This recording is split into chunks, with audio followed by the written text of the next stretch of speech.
Muito boa noite a todos. Que alegria estarmos juntos em nome de Jesus. E chegando o Natal, há 7 dias estamos de comemorar o Natal, ouvindo a prece e pensando quantos desejos saudáveis foram ditos nesse momento de prece. Então, em se chegando o final do ano, a gente habitua-se a fazer esses pedidos de que a gente consiga, de que a gente mude, de que a gente se transforme. E nós sabemos que é só com Jesus. Então nós trouxemos esse convite para essa noite, em se faltando 7 dias para o Natal, de uma reflexão caminhando com Jesus. Esse é o tema das nossas reflexões desta noite, de todos nós juntos. Será que nós temos caminhado, viemos caminhando com Jesus? Vamos pensando juntos. Vamos pensando também como vai a nossa caminhada. Como tem sido? Como foi esse 2024? Quem caminhou bastante com você neste ano? Tem alguém especial? Um esposo, uma esposa, um amigo? Quem que você lembra agora, nesse momento, que caminhou bastante com você? Vamos agradecer essa pessoa que nos influenciou, que nos amparou. Às vezes pegou no nosso pé, que nos faz crescer, que a gente sabe que quando pega no nosso pé é porque é para a gente crescer, impulsionar. Vamos agradecer também, porque existem até estudos que comprovam que as pessoas que caminham mais de perto com a gente, elas nos influenciam. Isso é uma comprovação da psicologia. Essas pessoas, então, que estão do nosso lado, elas vão nos auxiliando a nos construir no que somos hoje. Imaginemos agora os nossos pais que nos acolheram quando nós nascemos. Aí imaginemos os amigos de infância, a bolinha de gude, a peteca, aquele jogo de bola. Isso tudo foi nos transformando. Foi fazendo com que a gente seja o que a gente é hoje. Alguns aqui ainda brincam. Temos 2 meninas aqui, possivelmente ainda brincam. E devemos brincar ainda nos dias de hoje, por que não? É tão bom brincar, é tão saudável, é tão gostoso. Né? A nossa criança, que às vezes a gente deixa tão de lado e fica só amargo, preocupado com as coisas tão sérias da vida, que é importante também. Mas a infância, como é saudável, né? Então, pensando assim agora nesse exercício de que quem está caminhando conosco, quem veio, quem ficou em evidência em 2024, como somos espíritas, vamos pensar também quem será que caminha conosco, dos que não vemos, dos que muitas vezes sentimos, percebemos, às vezes através de um perfume, uma lembrança de uma memória afetiva, de um encontro, através do sono. Vamos lembrando, quem será que caminhou conosco em 2024, dos que não vemos, dos nossos amores, às vezes até dos que nos trouxeram dissabores, mas como dissemos, tudo é válido. Os dissabores nos auxiliam ao progresso. E vamos lembrando também que cada um de nós tem um espírito protetor, um anjo de guarda. Caminha conosco. Será que temos conversado com esse ser designado por Deus para nos guiar? Será que temos lembrado dele? Vamos lembrar dos guias também que coordenam tudo à nossa volta. Há toda uma organização do plano imaterial, muito maior, muito melhor do que a do mundo material. Vamos agradecendo a todo esse caminhar conosco. E agora pensemos então em Jesus. Temos lembrado dele? Temos conversado com Jesus? Será que estamos de fato caminhando com Jesus? No Evangelho de Lucas, ele vai encerrar o seu Evangelho no capítulo 24, com o final da vinda do Cristo entre nós, com a crucificação, e no terceiro dia ele ressuscitou. E aquelas mulheres foram até o túmulo por amor a ele, entre elas a Joana, a Maria. E elas foram levar alguns perfumes, algumas essências, algumas coisas que foram aquele carinho para com o corpo do Mestre. Mas o que é que elas encontraram lá? Elas encontraram o corpo de Jesus? Não. Elas encontraram um anjo sentado numa pedra que disse: Ele vive. Ele vive. Né? Então Jesus vive. Então elas encontraram apenas o túmulo vazio, que é um dos títulos dos nossos evangelhos, dos registros dos evangelistas. E Lucas, então, após narrar esse túmulo vazio, que é o terceiro dia da ressuscitação, que Jesus já estava ali, né? Ele ficou por 40 dias indo num lugar, visitando um outro grupo. Ele ficou por 40 dias após a morte, né?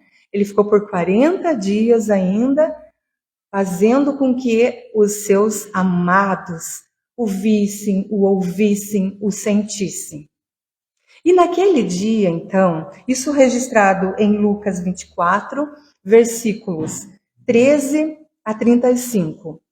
É uma parte do Evangelho de Lucas intitulada Os Dois Discípulos de Emaús. Esses dois discípulos, então, estavam caminhando. Eles estavam indo em direção a Emaús. Emaús, um lugarejo a mais ou menos 12 quilômetros de Jerusalém. Então, eles estavam indo para lá, né, saindo, né, de Jerusalém, indo a Emaús. E ali eles estavam conversando.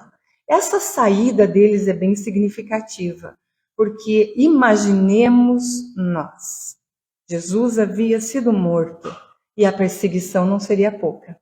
Então imaginemos o misto que eles estavam sentindo naquele momento, de medo, de tristeza. Né? Alguém aqui não perdeu entre aspas, né? Não se separou momentaneamente de um ser amado, ainda não passou por essa experiência.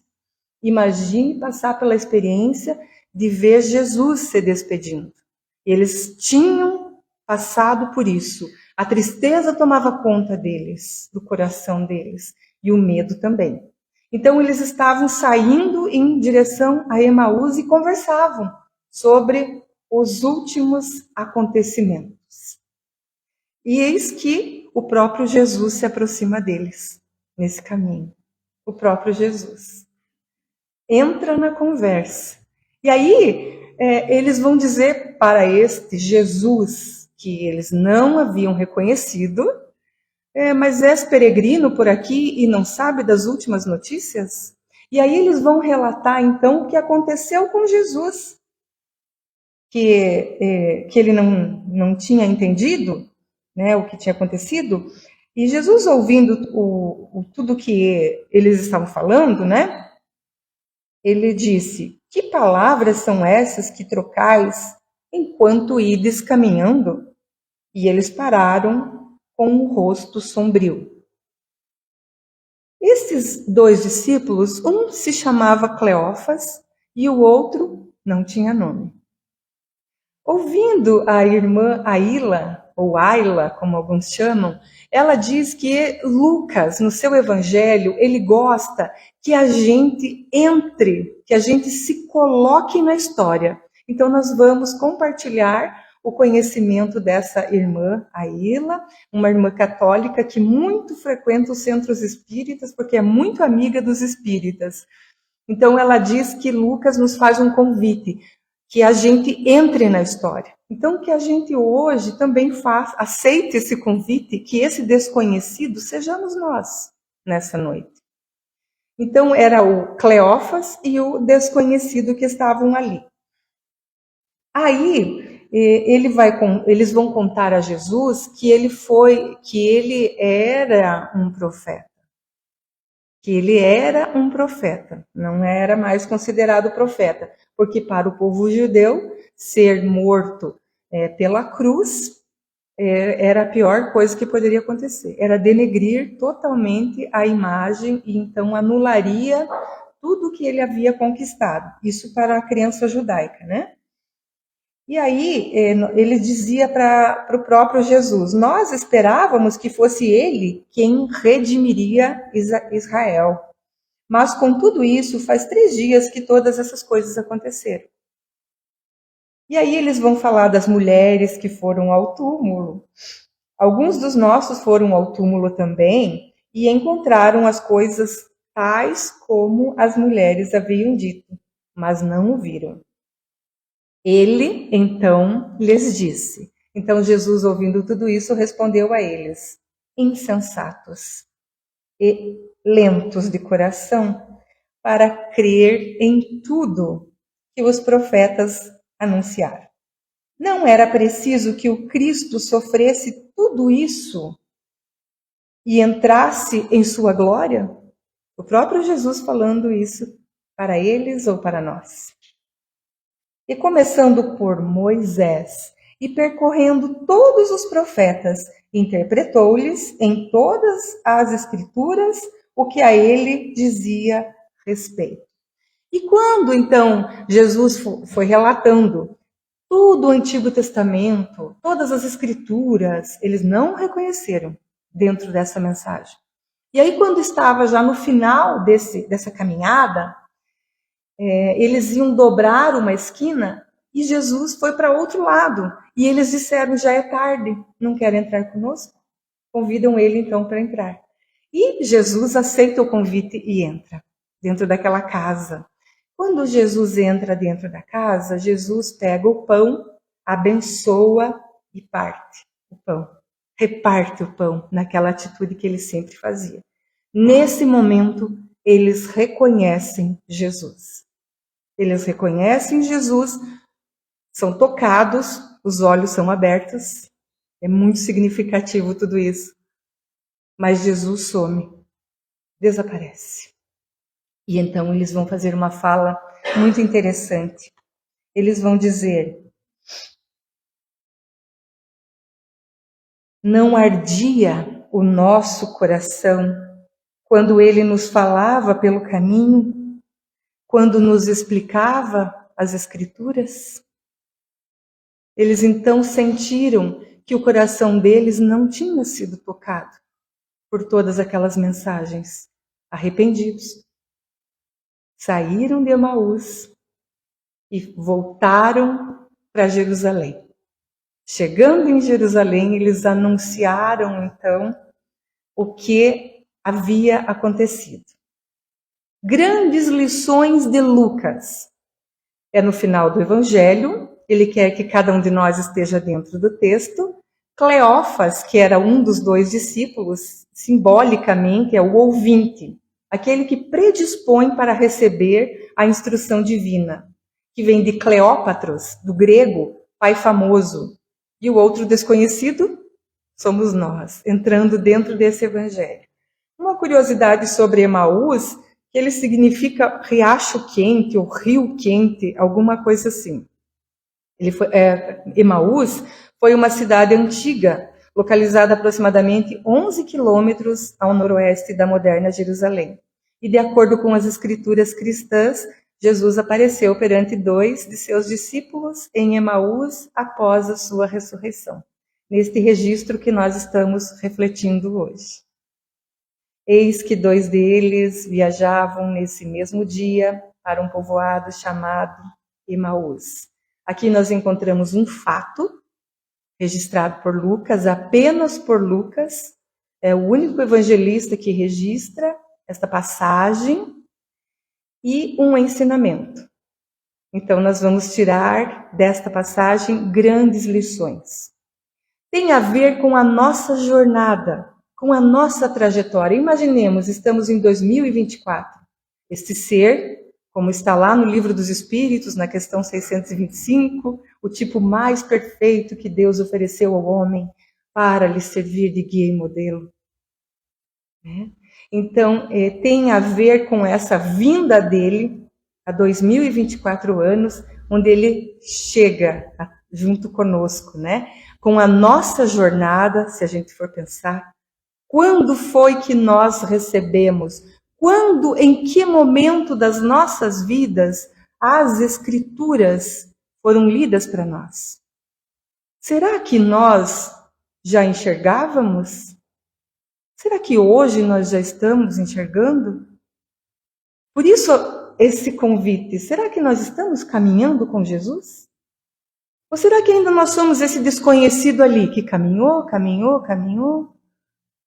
e ainda não viu ele? Então, essa nossa caminhada em direção ao ponto evolutivo que Jesus nos atrai. Ele, o ser mais perfeito, mais puro, que já habitou entre nós, mas que sabemos pelo Espiritismo que ele é o governador, ele participa com Deus desde a criação. 4,5 bilhões de anos tem a Terra, Jesus já estava participando da criação desse planeta. Então, é muito mais profundo do que a gente possa imaginar. O nosso Mestre, o nosso Jesus. Então, e ele está sempre a nos atrair. Por isso que ele diz, eu sou o caminho da verdade e da vida. Ele está sempre a nos atrair para onde nós devemos chegar, apontando aonde que é a direção que nós devemos seguir. O nosso problema é que, na maioria das vezes, nós não estamos focados. Nós, às vezes, infelizmente, perdemos Jesus de vista. Não, talvez alguns aqui não, a gente não pode generalizar, mas a maioria de nós, infelizmente, ainda perde, vez ou outra, Jesus de vista.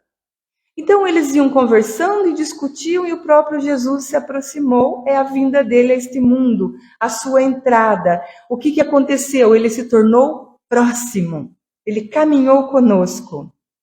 A sua presença é sutil. Aprendemos na doutrina espírita que os espíritos superiores, eles têm essa aproximação sutil. Eles nos sugerem, eles nos inspiram. Como que as trevas fazem? Nos impõem. Por isso que é mais difícil. Por isso que é tão fácil cair. Porque uma imposição nos amedronta e a gente pensa que o pensamento é nosso. Muitas vezes a gente sente assim, não, eu mereço. Eu mesma e o resto depois. A gente vai ouvindo essas sugestões que dão vez e voz para o quê?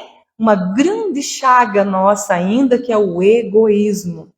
É pensar em mim e depois os outros. Então as trevas vêm e impõem. Eles trabalham no nosso orgulho, na nossa vaidade. Já a espiritualidade superior, comandada por Jesus, vem e nos inspira, vem sutilmente, fazendo os convites, prestando todos os auxílios, né? Jesus está atento à nossa caminhada. Eles tinham os olhos fechados e não percebiam o viajante que se aproximou. Fechado, que olhos fechados para essa presença espiritual. Olha a tristeza deles, então. Imaginemos, só de olhar essas cenas, o nosso coração já fica tocado. Imaginemos a crucificação. Quanta dor, quanta tristeza, que sufoco. Hoje a gente vê um animalzinho sofrendo, já nos dói. E nisso nós comprovamos a evolução da espécie humana. Porque naquele tempo ia-se aos circos verem as pessoas ser devoradas pelos leões. Apedrejamento era uma festa. Se tivesse um motivo para apedrejar, era uma alegria. Hoje nós gostaríamos de fazer isso, né? Vejam como nós evoluímos, graças a Deus. porque jamais nós iríamos querer ver. A gente não gosta de ver um bichinho sofrendo. Há muitos de nós que temos pena de matar até uma formiguinha, uma aranha. Não é verdade? Dá dozinha do bichinho, né? Então, aqui nessa tristeza relatada no Evangelho de Lucas, vamos refletir com Paulo, que fala sobre a tristeza de uma forma peculiar. Paulo, em suas cartas, que muitas vezes ele estava preso, ele foi muito perseguido, né? Ele foi muito perseguido. Então, as cartas que ele fazia para os povos que ele instruía, ele fazia muita recomendação, às vezes até severa, rígida, porque precisava naquele tempo. Então, naquele momento, Paulo estava refletindo sobre uma possível tristeza que ele poderia colocar nos seus seguidores. E ele disse: alegro-me agora, não por vos ter contristado, quer dizer, ter deixado triste, mas porque a vossa tristeza vos levou ao arrependimento. Vós vos entristecestes segundo Deus, e assim não sofrestes dano algum da nossa parte. Com efeito, a tristeza segundo Deus produz arrependimento, que leva à salvação, e não volta atrás, ao passo que a tristeza segundo o mundo produz a morte. O que será que Paulo está querendo dizer? Consegue entender? O que será que ele está querendo dizer? O que será essa tristeza? A tristeza segundo Deus, vamos lembrar os mártires do cristianismo. Aqueles que não se importavam de ir para a fogueira. Eles estavam além, eles viam além. Nós daqui a pouco vamos falar sobre isso, sobre esse ponto de vista colocado tão bem por Allan Kardec. Desde aquele tempo, né? Allan Kardec nos ensina a olhar diferente para as coisas. Allan Kardec e os espíritos superiores nos ensinam. Então, a tristeza segundo o mundo, aqui uma imagem, né? Às vezes a gente se entristece porque perdeu uma bolsa, por exemplo. Quem vai ficar feliz? Por exemplo, meu salário todo estava ali, eu perdi. Alguém vai dizer, oba, perdi meu salário do mês. Ou a gente vai ficar triste? Claro que ninguém quer. Mas essa é só um exemplo de uma tristeza segundo o mundo. Quando a gente perde alguma coisa, quando a gente não está conseguindo aquele emprego tão sonhado, isso é uma tristeza segundo o mundo. Nós não estamos aqui dizendo que não são coisas importantes para nós. Nós precisamos nos autossustentar, para não dar prejuízo para a sociedade. É verdade. Mas a gente se demorar nestas tristezas do mundo material, estaremos nos demorando em perceber que somos espíritos imortais, esquecendo do quê? Da nossa realidade, que é espiritual. Nós somos espíritos imortais, estagiando na matéria, e não o contrário. Então, por que produz a morte? Porque é um desperdício. Nós estamos desperdiçando vida nos desgastes com as coisas materiais. Lembremos Jesus, olhai as aves do céu, olhai os lírios do campo. E às vezes a gente não confia e tem medo. Acha que vai faltar, acha que não vai dar. E o desespero? Tristeza segundo o mundo que produz a morte. Inclusive, ansiedade, depressão não produz a morte. Do que vem? Será que a gente não está demasiadamente pensando nas coisas materiais? Porque uma coisa vai puxando a outra, né? A gente quer mais, depois a gente quer mais. Né? Então, observemos a nossa tristeza e que seja segundo Deus. Observando, a gente evita de tropeçar. E o De Luca, no livro O Médico Jesus, ele vai tratar desse assunto dos nossos tropeços. Vai trazer uma frase muito singela, como é o nosso Chico Xavier, singelo. Dizia Chico, mas a criatura quase sempre cai. É pelo óbvio? É óbvio, mas a gente esquece. Então, uma fraterna lembrança em torno dos nossos deveres imediatos nunca é demais. A gente pensa assim que aquilo ali a gente não vai. Quando a gente vê, a gente cai de novo. Acontece com vocês ou só comigo? Às vezes pela língua, né? A gente fica assim, não vou falar, né? De repente a gente vai lá e fala, que não deveria falar. a gente atravessa as coisas, né? Então, o Chico está nos orientando que a gente tropeça pelo óbvio. Ele vai fazer um link, o De Luca, com essa frase, e a gente até trouxe a imagem aqui, porque a gente não tropeça em montanha. Já pensou a gente caminhando e tropeçar numa montanha gigantesca? Alguém tropeçou já? No que a gente tropeça? Em pedrinhas?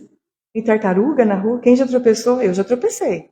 Tartaruguinha me derrubou. Então, a gente dá uma errada, né, de ângulo e cai. Então, a gente tropeça em pedras pequenas. A tartaruguinha, ela é achatadinha, né? Se ela fosse maior do que eu não ia tropeçar. Mas como ela é pequenininha, eu não vi, não olhei e tropecei. Tropeçamos em pedras pequenas quase que todos os dias. E o acúmulo de nossas pequenas quedas é que nos leva muitas vezes ao chão da enfermidade. Por quê? Porque às vezes dizer o que não queria ter dito vai alimentando uma emoção que nos contamina. Às vezes não dizer de forma correta o que precisava ser dito vai nos contaminar também. Então são coisinhas pequenas, pedrinhas pequenas que se acumulando, vê as pedras nos rins, né? Pedrinhas na vesícula, e lá vamos nós, né? Vamos acumulando essas pedrinhas que a gente não está observando. Então, diz o De Luca que nós devemos aprender a ativar o poder da atenção. Conscientize ao máximo a sua ação de comer. Quem que observa o que está comendo? Beber. Quem observa? Alguém agradece a água? Olha para a água quando está tomando, agradece. Falar, agir ou qualquer outra conduta que você esteja querendo modificar. Conscientizar. Nós falamos sem pensar no que vamos dizer. Agimos sem pensar nas consequências. Estamos ao lado das pessoas e nem sempre estamos com ela. Ainda mais quando a gente está com o celular. Daí piorou, né? E o celular, nós gostamos de dizer, se acabar a bateria, se estourar a bateria, tem loja para vender. Não tem? Mas aquele momento que a gente está em família, sentado numa mesa, do lado daquela pessoa tão especial, aquela ali não tem bateria para vender. Quando acabar a bateria, acabou. E por mais que a gente seja espírito imortal, nós sabemos que estaremos juntos. Eu estava falando com a minha amiga Jussara, na vinda, das partidas dos nossos amores, do plano espiritual, como que é? Aí encontrei um jeitinho de falar. Já viu o imã? O que acontece? Coloca um imã perto do outro, o que ele faz? Não faz assim. Então, isso é magnetismo mineral. O que nós somos? Hominais. Nós somos criaturas muito maiores do que o mineral já. Olha o estágio que nós já estamos. O efeito é o mesmo ainda. O efeito é o mesmo. Então, nós somos o quê? Atraídos pelos laços do amor. Atraídos. Nós vamos sempre estar juntos. Vamos confiar. Nada de ficar se demorando porque alguém já foi e eu fiquei. Ou que eu fui e alguém ficou. Nós vamos estar juntos. Confiemos nisso. Confiemos nessa essência divina, né? Nesses laços que não se desmancham, porque o amor é tudo que existe. É tudo que existe e sobrevive a tudo. É o amor que nos une, que não nos separa. É o amor, né? Então, identificar primeiramente as pedras nas quais a gente tem tropeçado e, ao avistá-las em seu caminho, ativar firmemente o poder da sua atenção. Como que a gente faz isso? Autoconhecimento. E nos recomenda isso Santo Agostinho na questão 919, quando ele vai falar de Sócrates. Sócrates, além de dizer conhece-te a ti mesmo, ele dizia nada em excesso. Tem mais uma frase junto com isso. Então, que a gente autoconheça, se olhe, se veja, se perceba o que tem lá dentro daquele quarto escuro bagunçado, acenda a luz, olhe o que precisa melhorar, né? E vamos trabalhando tudo isso, mas nada em excesso. Então, uma das recomendações de Santo Agostinho é, ao observarmos, ao buscar esse autoencontro, olhar se a gente não faltou ao cumprimento de algum dever. Esses exercícios, né? Vamos pensar junto aí. Será que hoje a gente não faltou ao cumprimento de algum dever? Será que alguém tem algum motivo para se queixar da gente hoje? E se Deus me chamar nesse momento? Teria eu que temer o olhar de alguém ao voltar ao mundo dos espíritos, onde nada fica oculto? Será que a gente está em dia? Como é que estamos nós, né? E Jesus, nosso modelo e guia, ele viveu com extrema atenção sobre as próprias atitudes e situações que experimentava. Ele chorou quando era preciso chorar. Ele comeu quando tinha fome e jejuou quando era preciso fortalecer o espírito. Ele festejou quando o momento era de festa. Ele falou com doçura quando estava diante dos pecadores. E não deixou de ser enérgico com os fariseus e hipócritas. Jesus, o caminho da verdade e da vida para todos nós que vivemos o problema da desatenção. Atenção, somos o desconhecido. Somos ou não somos discípulos de Jesus? Sim ou não? Como que nós seremos reconhecidos? Como? Como é que Jesus falou? Qual é a frase de Jesus sobre os discípulos? Como é que a gente vai ser reconhecido? Por muitos se amarem? Vamos trabalhar isso? Se a gente é discípulo de Jesus, vamos trabalhar, né? Então a estrada para Emaús nos ensina que quando nós nos encontramos sobre os açoitos das provações existenciais, o Senhor mais se aproxima de nós, amparando-nos e fortalecendo a nossa alma sofredora. Tenhamos a certeza disso. Após ouvir-lhes restaurar o bom ânimo, ele elevou a outra posição emocional e vibracional. Jesus sempre vai elevar a nossa posição emocional e vibracional. Olha essa canção do Noite Feliz, que nós ouvimos agora há pouco. Quanto será que elevou a nossa alma? Com toda certeza a gente não vai mais sair daqui igual a gente chegou, só por essa canção. Porque eleva a nossa alma. Falou de Jesus, a nossa alma vibra. E as nossas células, elas não param, né? Elas vibram. Então, quando vem uma música boa, as nossas células estão lá, felizes, né?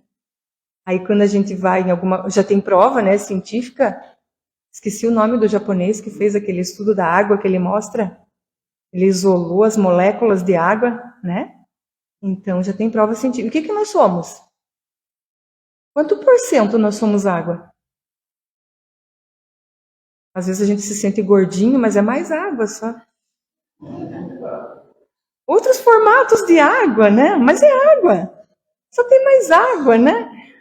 Então, é água. Nós somos 70% água. Então, cuidemos dessas moléculas para que elas estejam lindas. Obras de arte, música clássica, boa música. Eleva o nosso padrão. Já tem prova científica que Beethoven, que eu amo Beethoven. A Quinta Sinfonia de Beethoven, ela auxilia no processo de cura do câncer. A Quinta Sinfonia de Beethoven. Eu posso dizer para vocês que eu passei por essa experiência. Eu fui para Erasto Gärtner não sei quantas vezes, e eu digo que eu passei por um tiroteio por causa da biópsia, né? E me viraram no avesso, porque eu tive um diagnóstico. E eu disse, mas eu vou, se eu já gosto de Beethoven, né? Então agora eu vou escutar Beethoven todo dia. E a Quinta Sinfonia é quase 40 minutos. Eu já sei até de cor, o tan, tan, tan, tan, sabe? E isso simplesmente eu não tive mais nada. Mas eu não posso dizer, eu não posso chegar aqui e dar um depoimento que eu fui curada por Beethoven. Não posso. Eu não sei o que aconteceu, mas eu não tinha mais nada.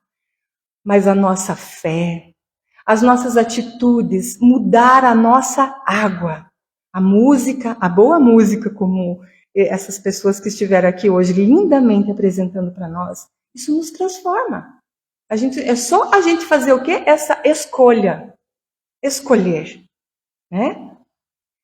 Após ter falado de forma incisiva, aquele momento que ele fala, né, que eles não tinham parado para ver ainda, que o Cristo tinha que passar por tudo aquilo, convocando os discípulos ao quê? Ao entendimento, a paz foi restabelecida. As nuvens de tristeza e amargura se dissiparam.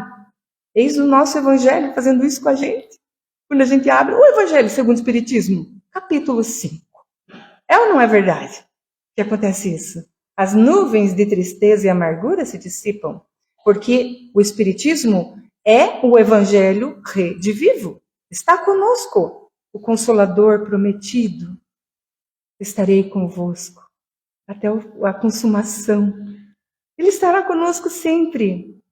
E aí, então, nesse finalzinho, quando cai a noite, eles convidam ele, os olhos dele abriam.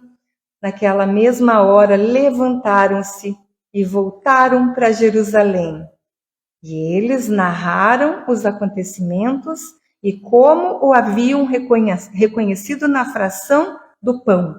Nós falamos na fala, às vezes a gente peca pela fala, então às vezes a gente vai narrar as coisas e tem um gosto estranho de contar coisa ruim, de contar, às vezes até em detalhes, coisas dos outros, que às vezes a gente nem tem nada a ver. Então esta grande lição de Lucas, narrar as coisas boas. Eles não chegaram lá falando assim, porque a gente pensa assim que fala mal é só falar dos outros. Não. O estoicismo nos ensina que nós não devemos falar mal de nós mesmos, mas às vezes a gente tem esse costuminho. Então o que eles fizeram? Eles não chegaram lá para os 12, para os 11, né? Para os 11, e disseram assim, olha, nós somos um fracasso. Jesus estava com a gente o tempo todo ali, a gente nem viu, nem conheceu, nem... Eles não falaram assim.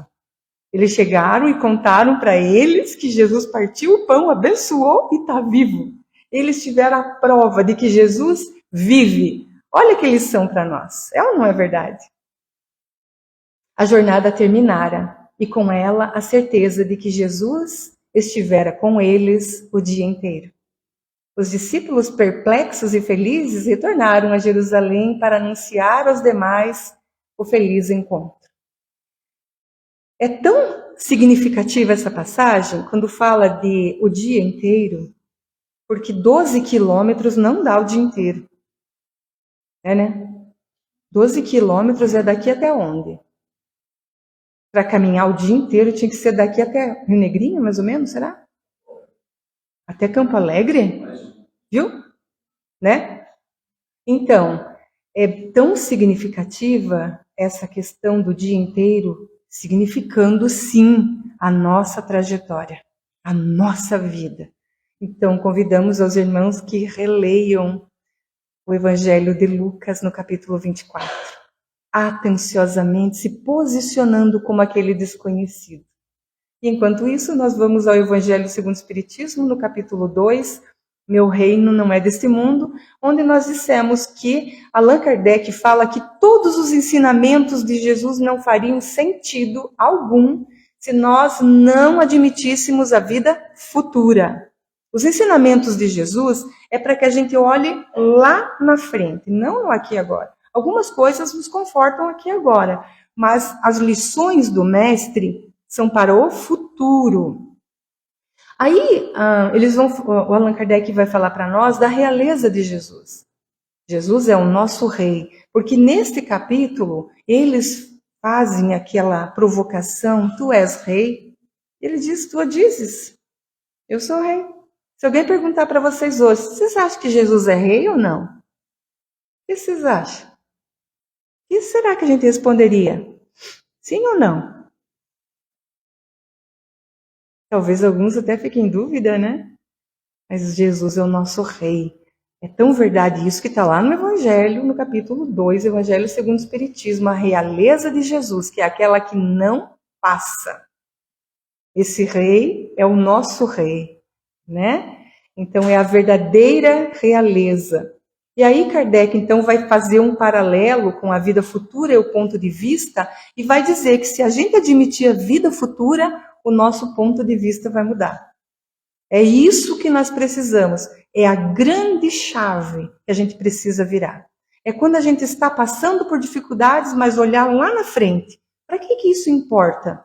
Lá na frente, com toda certeza, são grandes lições na nossa caminhada, que quando a gente chegar ao nosso destino, vai fazer muito sentido. Tem uma figura, algo muito utilizado por todas as religiões, que é aquele desenho que a pessoa está cansada de carregar a cruz e vai lá e corta um pedacinho, depois corta mais um pedacinho, depois corta mais um pedacinho. Ela está cansada do aqui e agora. Ela vai lá e corta um pedacinho. Mas quando chega na hora dela fazer a travessia, tem um abismo, aí não tem, porque ela cortou os pedacinhos da cruz. E quem não cortou, pôde passar. Então, isso faz muito sentido para nós. Para a gente não se preocupar tanto assim com aquela tristeza do mundo. E sim, a tristeza segundo Deus, que Paulo nos ensina. E aí, Allan Kardec vai fechar o capítulo 2 trazendo uma realeza terrena, que é aquela rainha de França, que vai dizer que ela era uma rainha aqui na Terra. E ela, então, desencarnou, chegou no plano espiritual, né?